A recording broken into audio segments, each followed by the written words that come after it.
ចាជំរាបសួរពុកម៉ែបងប្អូនថ្ងៃនេះចាមកញ៉ាំអាហារប៊ូហ្វេបងប្អូនអើយចាมันថ្លៃហើយក៏មិនថោកដែរបងប្អូនណារសជាតិគឺឲ្យអួយឆ្ងាញ់តែម្ដងចា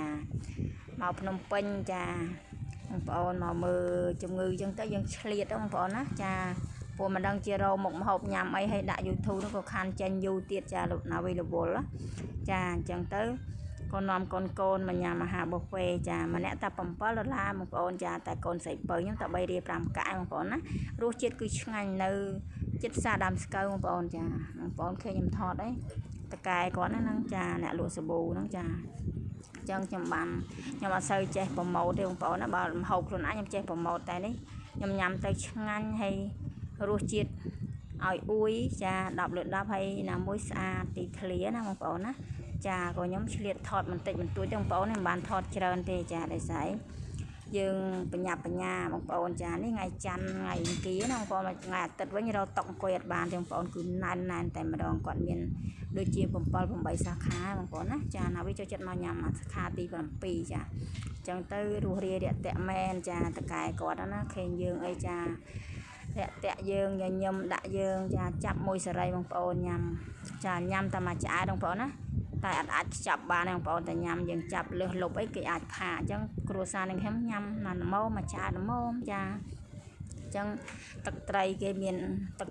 ច្រឡុចចាមានគ្រប់ម៉ូតតែម្ដងមានទឹកត្រីកោះកងមានទឹកតៅហ៊ូមានអត់ហិលមានហិលយើងចង់ថែមម្ទេសរសជាតិឲ្យហិលមានអំបិលម្រេចមានទឹកច្រើនមែនតើបងប្អូនទឹកច្រឡុចចាមានពណ៌ខៀវពណ៌ក្រហមអញ្ចឹងទៅឲ្យតែយើងចង់ញ៉ាំមានគ្រប់ម៉ូតមានផ្លែឈើមានអីគ្រប់មុខបងប្អូនណាចាឲ្យតែមានពោះដាក់បងប្អូនចាតែនាងខ្ញុំញ៉ាំមកណាម៉ូបងប្អូនណាចា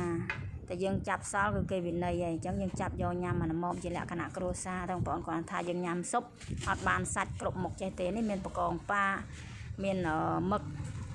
មានគ្រប់មុខបងប្អូនណាចាមានជ្រក់ជើងមាន់នេះជាពិសេសសហួយនេះនាងខ្ញុំចូលចិត្តបងប្អូនចាមាននិយាយទៅគ្រប់មុខគ្រប់ម៉ាកតែម្ដងមាននំមានអីចឹងណាបងប្អូនមានមឹកមានបកាមានអាចស្អីគេជាពិសេសផ្សិតហើយនឹងជាពិសេស